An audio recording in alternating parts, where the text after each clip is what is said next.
immigrants. They're not supposed to be here.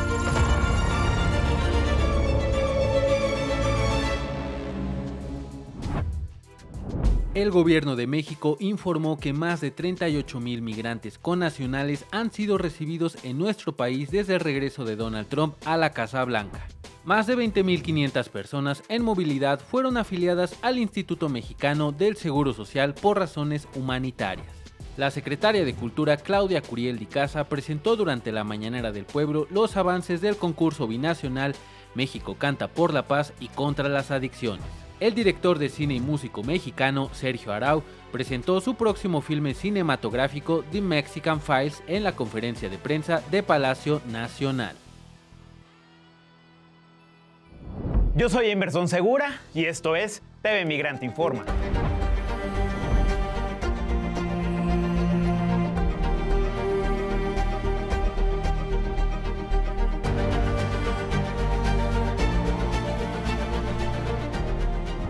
Ofertas de $1,000 por deportación y viajes para facilitar su regreso a sus países de origen son algunas de las desesperadas medidas con las que el Departamento de Seguridad Nacional de los Estados Unidos busca poner en marcha su fracasado intento por atender la agenda de deportaciones masivas del presidente Donald Trump.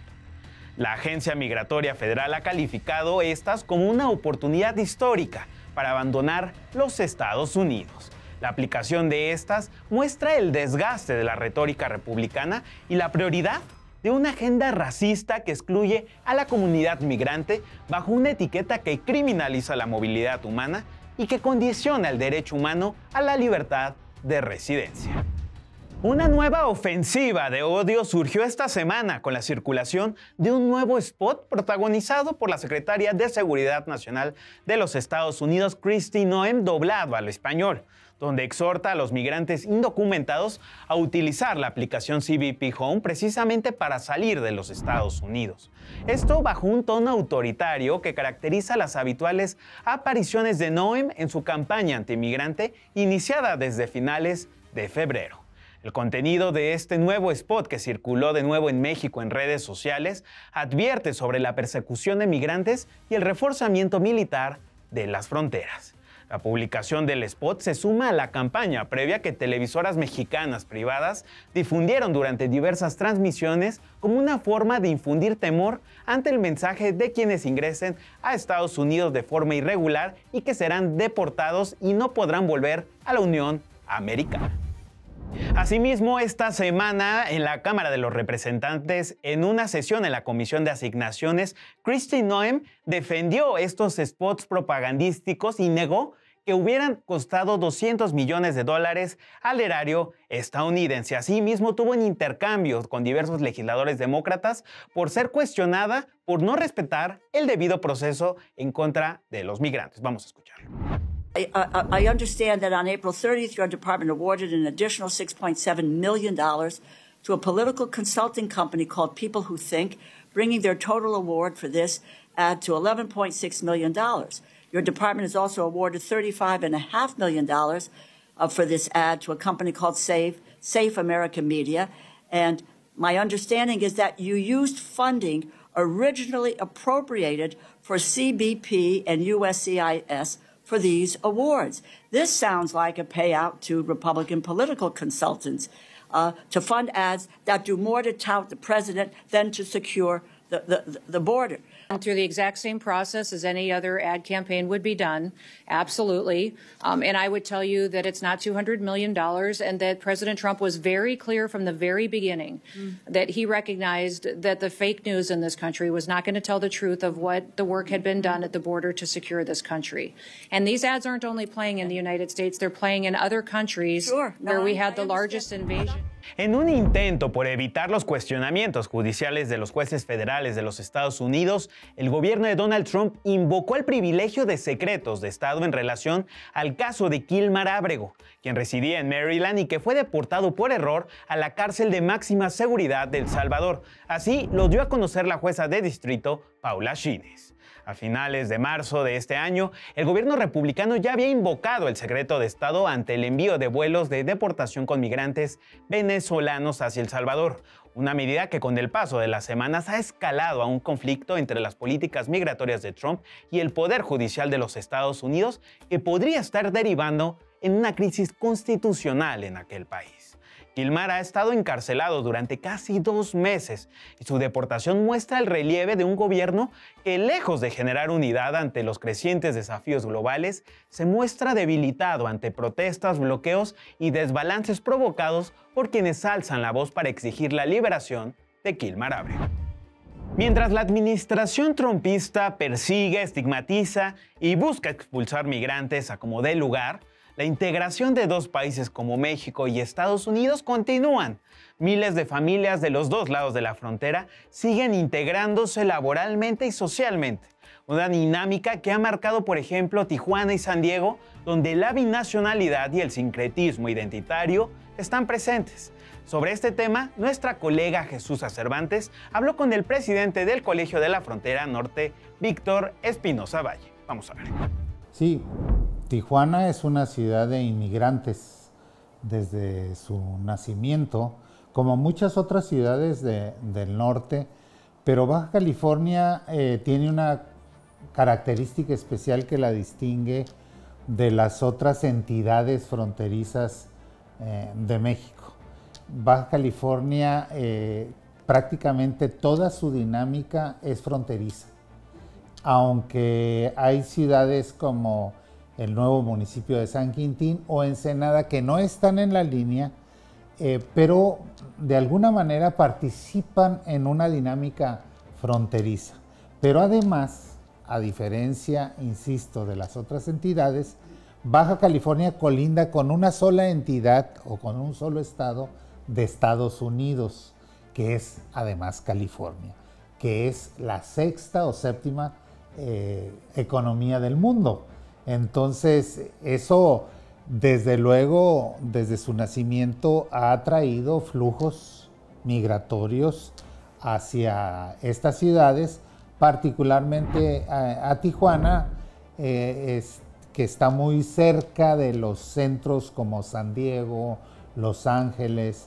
Y entonces esto ha traído por fases, por periodos, procesos migratorios, flujos migratorios. De hecho, en los últimos años los flujos han cambiado mucho, ¿no? Desde hace décadas en donde la migración era de hombres solos, básicamente, que venían del campo. En los últimos años han cambiado la composición de los flujos y vemos más familias enteras, vemos a mujeres, vemos a niños incluso no acompañados, lo cual ha hecho el flujo, y a eso agregamos la cantidad de nacionalidades que intentan ingresar a Estados Unidos o han intentado en las últimas décadas cruzar por Tijuana. Se habla, por ejemplo, que en Tijuana se pueden calcular más de 50 lenguas hablantes de todo tipo, ¿no? Desde lenguas autóctonas, ¿no? Hasta de todas partes del mundo, lo cual nos habla también, pues, de esa ciudad cosmopolita que, insisto, se ha formado por los constantes flujos migratorios. Es un híbrido que se genera, ¿no? Entre abrevar en valores de la cultura norteamericana, pero también mexicana, un sincretismo que se da y que se manifiesta de 1000 maneras, sobre todo en las artes, en la música, en la literatura, etcétera. Se reproduce este sincretismo entre 2 culturas, ¿no? que chocan, que se integran, pero se repelen también. O sea, esa es la contradicción de la frontera. Sí, es una región muchas veces integrada, si tomamos algunos valores, indicadores como los económicos, ¿no? De una circularidad de mercancías, de trabajo, etcétera, pero también 2 realidades históricas distintas, ¿no? Es decir, aquí empieza la patria, como dice el eslogan, pero también empieza lo otro, ¿no? Que es Estados Unidos. Entonces, y hay una barda que nos recuerda que no estamos plenamente integrados y no, que somos diferentes y que es una relación asimétrica. De todo eso se alimenta la cultura en la frontera. Hace un par de semanas, el Comité de Naciones Unidas sobre Trabajadores Migratorios evaluó las políticas de México en materia de migración, donde reconoció los avances de México en la inclusión de medidas para garantizar el acompañamiento y la protección de migrantes indocumentados, incluso reconociendo también la gestión en torno a la protección y asistencia consular desde el exterior. Sin embargo, ante señalamientos respecto a que la administración mexicana ha impulsado un proceso de militarización en la frontera norte, la presidenta Claudia Sheinbaum explicó durante la mañanera del pueblo del pasado 8 de mayo que es falsa esta afirmación y que los cuerpos de defensa están para realizar diversas labores, entre ellas brindar ayuda, asistencia a los migrantes. Vamos a verlo. Sí, la Guardia Nacional es una institución de seguridad pública. Sí sería muy bueno que vieran en la Constitución que la Guardia Nacional es una institución de seguridad pública, que sí es parte de la Secretaría de la Defensa Nacional, pero tiene su propia comandancia y tiene su propia formación. Entonces, sí hay Guardia Nacional en todo el país, pues sí hay Guardia Nacional en todo el país. Son más de 110,000 elementos que están en todo el país vigilando y apoyando, y entre otras labores, apoyan a migrantes. Desde su conferencia de prensa en Palacio Nacional, la presidenta Claudia Sheinbaum también dio a conocer las cifras oficiales del número de personas repatriadas desde los Estados Unidos a nuestro país. Vamos a escuchar lo que dijo la mandataria. El número más alto fue el 22 de enero, creo que es, ¿no? O 20 de enero. La línea sombreada, pues es la parte del presidente Joe Biden y después es la del presidente Donald Trump. Entonces, de esa fecha a la fecha, estos son las repatriaciones diarias de mexicanos. Tras el avance en materia de migración presentado por la jefa de gobierno de la Ciudad de México, Clara Brugada, el pasado 6 de mayo se han encaminado los esfuerzos por mejorar el sistema de atención a extranjeros irregulares que se encuentran en la capital del país. Vamos a ver.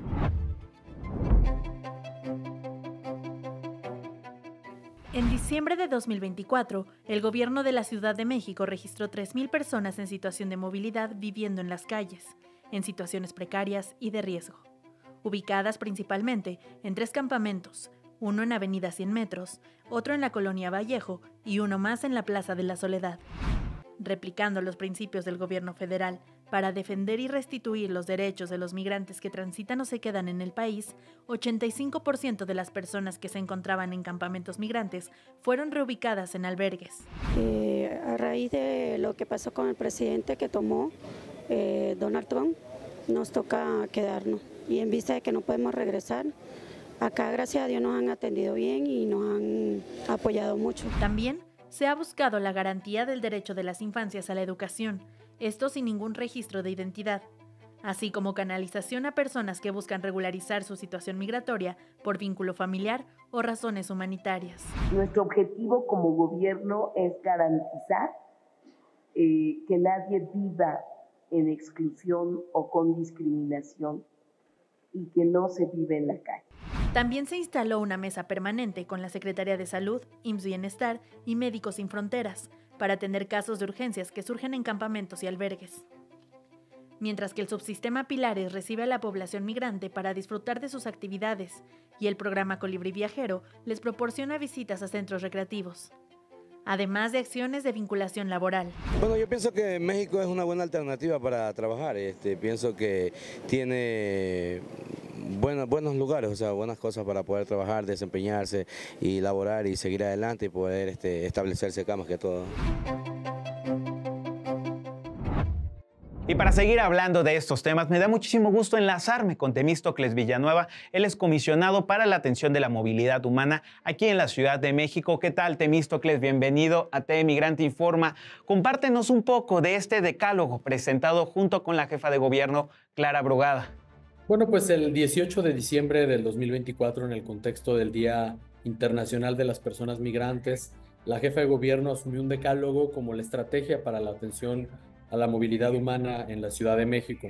Primero, tomando en cuenta que la Ciudad de México es una ciudad de origen, es una ciudad de retorno, es una ciudad de tránsito, pero desde los últimos 7, 8 años es también una ciudad de destino del tránsito migratorio que proviene de Centro y Sudamérica, pero que actualmente tiene también hoy como origen África, Asia Central, Medio Oriente, y que ahora con el cambio de política migratoria en Estados Unidos, pues se ven frente a la necesidad de tomar una nueva decisión en su camino hacia el norte. O regresan a su país de origen o se integran a la vida local de la Ciudad de México. Y estos 10 puntos lo que buscan es reconocer cada uno de los derechos que debe de garantizar el gobierno de la ciudad, no solo por un compromiso ético, también porque la Constitución de la Ciudad de México y la Ley de Interculturalidad mandatan al gobierno de la ciudad a establecer el reconocimiento de derechos. ¿Qué tipo de derechos? Bueno, el derecho a la identidad, el derecho a la educación, el derecho a la salud, el derecho al empleo, el derecho a vivir en un espacio digno y el derecho al uso del espacio público. Sin embargo, pues hay muchos retos para garantizar cada uno de estos derechos y pues la estrategia comprende una serie de políticas donde está integrada toda la administración pública de la Ciudad de México. Muchas gracias, Temístocles, por estar aquí en TV Migrante Informa. Y nos vamos con más información. La ruta de la migración suele ser un camino que demanda resiliencia y coraje, pero para una madre va más allá de dejar el lugar de origen, pues involucra encontrar fortaleza en los hijos que acompañan a estas mujeres migrantes en su camino hacia una mejor vida. Vamos a ver la siguiente historia de mi compañero Oscar Reyes. ¿Y ese qué es el jardín? Okay. Ser madre y ser migrante se convierte en un desafío cuando te encuentras a cientos de kilómetros de tu familia y seres queridos. Tal es el caso de Astrid Matiz, quien es originaria de Venezuela y decidió migrar a México junto con su esposo en 2016. Ser una mamá migrante es un desafío, sí, pues tienes que ser muy valiente. Lo más difícil de ser una mamá migrante es que no tienes una cadena de apoyo. O sea, no existe una tía, una abuela, una suegra, entonces no hay como ese círculo que regularmente tenemos todas las personas, pero también te hace sacar un lado de ti muy valiente porque puedes con eso, ¿no? O sea, puedes con maternar sin esa red de apoyo y es posible y lo logras. Tras perder a su hijo Joseph en 2017, Marcelo se ha convertido en un niño arcoíris, que son los pequeños o pequeñas que nacen después de la pérdida de un hijo anterior. Tengo 2 hijos mexicanos. Mi primer hijo lo tuve en el 2017, tenía poco tiempo de haber llegado a México. Pues es mi bebé que falleció por una cardiopatía. Él no está aquí conmigo en este plano. Y en el 2019 tuve a mi segundo hijo. Él pues sí, tiene ya 5 años. Y a pesar de que ambas experiencias como mamá fueron desafiantes, Astrid destaca la ayuda de los mexicanos. Mi primera experiencia con la maternidad, pues me tocó ser una mamá en duelo. Obvio fue difícil, o sea, es difícil vivir un duelo, una maternidad de brazos vacíos, lejos de tu casa, lejos de tu familia, lejos de las personas que amas. Y bueno, cuando tuve a Marcelo, bueno, fue bastante desafiante porque no tienes a quién recurrir en muchos aspectos, ¿no? De acuerdo con datos del Alto Comisionado de las Naciones Unidas para los Refugiados, México recibió 80,000 solicitudes de asilo durante 2024 a través de la Comisión Mexicana de Ayuda a Refugiados, por lo que México se ha convertido en un hogar para los migrantes que llegan a territorio nacional. Hice unas amigas, muy buenas amigas, son como mi tribu de maternar y entre nosotras siempre nos apoyamos, siempre hay ese intercambio también cultural, ¿no? Porque la manera de maternar en Venezuela difiere de muchas de las maneras en las que se materna en México. Entonces, ellas me enriquecen a mí y yo también les aporto a ellas. Con imágenes de Ernesto Sánchez, Oscar Reyes, TV Migrante Informa. La mirada de Laura Plancarte la llevó a retratar el camino de la maternidad a través de su docuficción Un sueño mexicano, título inspirado en los lazos que vinculan a cientos de mujeres en México y las luchas que marcan sus caminos de vida. Vamos a ver la siguiente pieza. Male, una mujer originaria de Tlahuelilpan, Hidalgo, que lucha por recuperar su identidad, por reconstruir el lazo con sus hijos adolescentes, que lucha por alcanzar su propio sueño mexicano. Esa es la premisa de la película Sueño Mexicano de la cineasta mexicana radicada en Londres, Laura Plancarte. Cuando yo la conozco, ella me dice, es que yo, Lau, lo que vivo es el sueño mexicano. Y nunca lo había visto yo así descrito. Y ella cuando lo escribe me pareció una manera muy pertinente. Un trabajo que comenzó en tiempos de la pandemia con miras a hacer un documental con interacciones a distancia vía Zoom. Y cuando bajaba la pandemia yo me iba para su pueblo, filmaba yo con mi cámara y así estuvimos mucho tiempo. Y después de 2 años yo armo un corte mezclando el material filmado por Male y el filmado por mí y me doy cuenta que el material no le hace justicia a Male. Transformándose en una mezcla de realidad y ficción que explora los distintos matices de la feminidad y maternidad en diferentes contextos sociales. La película nos da el pretexto de poder presentar como esta especie de abanico o de mosaico de distintas historias de mujeres donde al final nos podamos dar cuenta que las dificultades que se viven como mujer se viven en México, en China, en Estados Unidos y en Noruega, ¿no? Male busca reconstruir su vida con el anhelo por formar una familia con su nueva pareja, recurriendo a la fecundación in vitro. Entonces, nunca había oído la historia de una mujer que ya tenía 3 hijos, que la relación era compleja y que ella se estaba planteando volver a tener otro hijo, pero de esta manera y con esta nueva pareja. Y la sensación que a mí me despertó Male en ese momento es que de alguna manera Male quería ser como borrón y cuenta nueva. La historia de Male sirve de pretexto para abordar la realidad de tantas otras mujeres.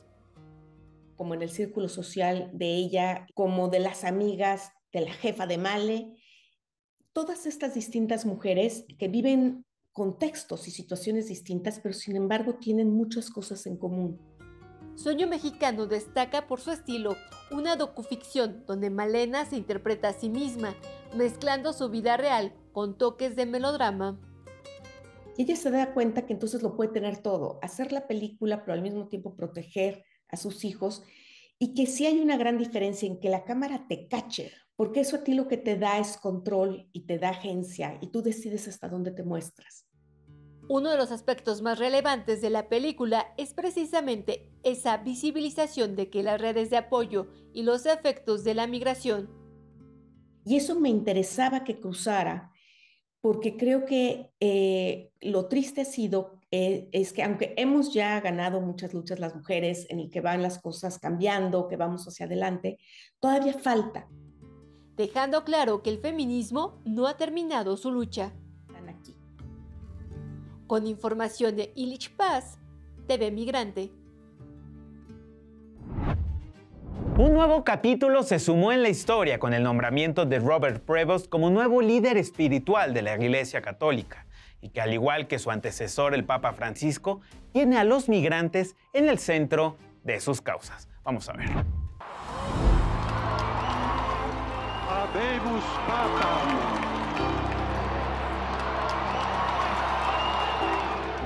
Políglota, matemático y filósofo son atributos que configuran el perfil de Robert Prevost, el hombre que se convirtió en el Papa número 267 de la Iglesia Católica y en el primer pontífice estadounidense. Prevost encuentra sintonía ideológica y pastoral con su predecesor argentino, el Papa Francisco. Eligió como nombre Papa León XIV, reconocido como un líder reformista y cercano a la pobreza y a los desafíos de la migración.